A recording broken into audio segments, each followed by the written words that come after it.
Good morning guys and welcome back to the vlog. It's 7:15 and I'm late to meet Sean for a ride. So I'm trying to do this as fast as possible whilst filming. I told him I'd meet him at 7:30. I woke up at 7:05 and it takes me 15 minutes to get there. Anyway, can't record too much. I'm in much of a rush. I'll catch you out on the road.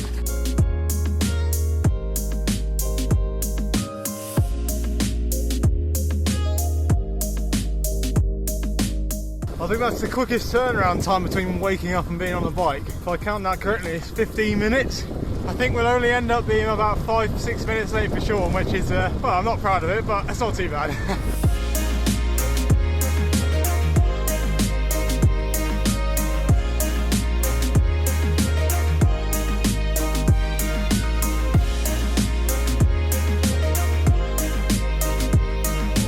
Right, we're now just over 2 hours into the ride.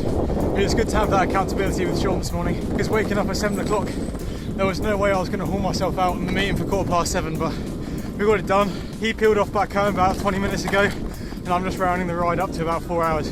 But something Sean often talks about is that accountability, and accountability is so important to get out the door sometimes. You know that someone else is relying on you to get out, especially at stupid o'clock in the morning when you really don't want to. Having that other person there is it's a really big help. Sean's actually doing a challenge this month where he rides every single day. And in the best of times, that's a pretty tough challenge. But in February, it's been absolutely freezing. I mean, I know a lot of you will know, but we've had snow, it's been pouring down rain, and Sean's got out every single day so far, and kudos to him. I'll leave a link in the description to his fundraiser page. He's raised nearly £700 so far.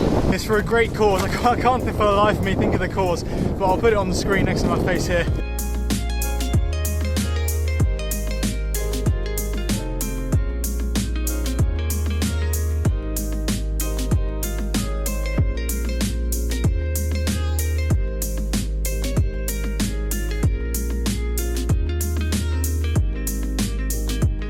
So I just got back from the dog walk. I was going to film this on the dog walk, but it was far too busy for me to suddenly start picking up the camera and talking to it in front of all these people. Here we are. So today's video, I'm going to be talking a little bit about accountability. So what is accountability and how can you use it to improve your performance in every aspect of your life? But in this case, it's used to ensure that you get your training done and you get what needs to be done.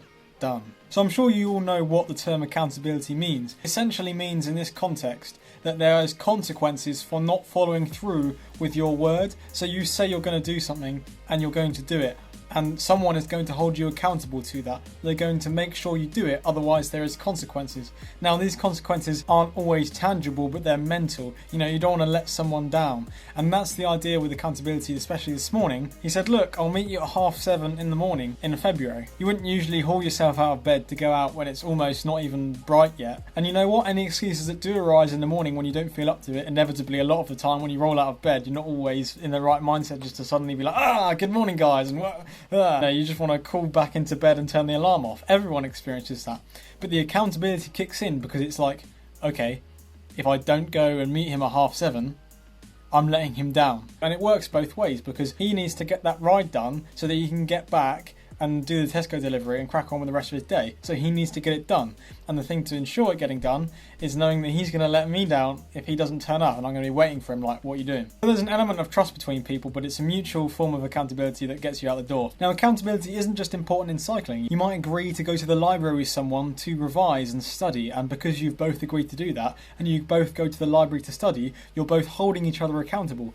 If one of you starts going on your phone, the other one's like, what are you doing, mate? We're here to study. Whereas if you're just doing it at home on your own, there's no one to hold you accountable. There's no consequences for not doing what you said you were going to do. And this principle is also internal. It's not just with someone else. As David Goggins says, he has an accountability mirror where he puts all the post-it notes up and he sort of sees all his goals written up and he's just looking in his eyes. You're the only person I'm going to let down if I don't follow through. So David Goggins does use this term in a slightly different context and kind of builds upon it and expands upon it, but at its core he means the same thing. And it works in principle pretty much exactly the same in politics. For example, you might elect someone based on a set of policies and they might get chosen, and then you hold them accountable to make sure they follow through with those policies. And if they don't, or if they do something terrible, they're held accountable and you can vote them out. You can choose someone else. Now obviously we don't have that in the EU because the EU Commission is elected, but that's a different topic for a different video. That's a rest day rambling, Zach. So just go off into politics and the EU and Brexit.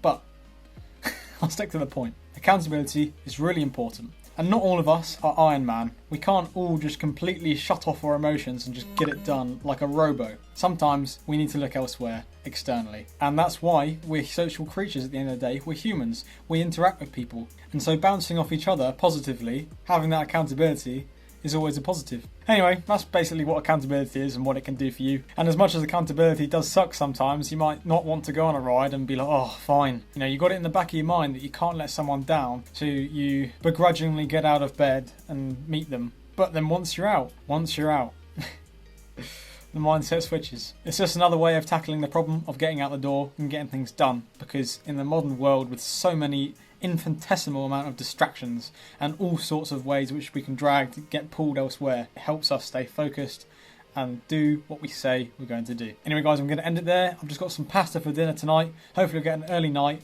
and then I'll smash another long ride tomorrow. And I might do a tempo run off the bike, just go straight into 4-minute kilometre pace. Could be ambitious, we'll have to see. But thank you very much for watching the video if you got to this point. My name is Zach and I'll see you then.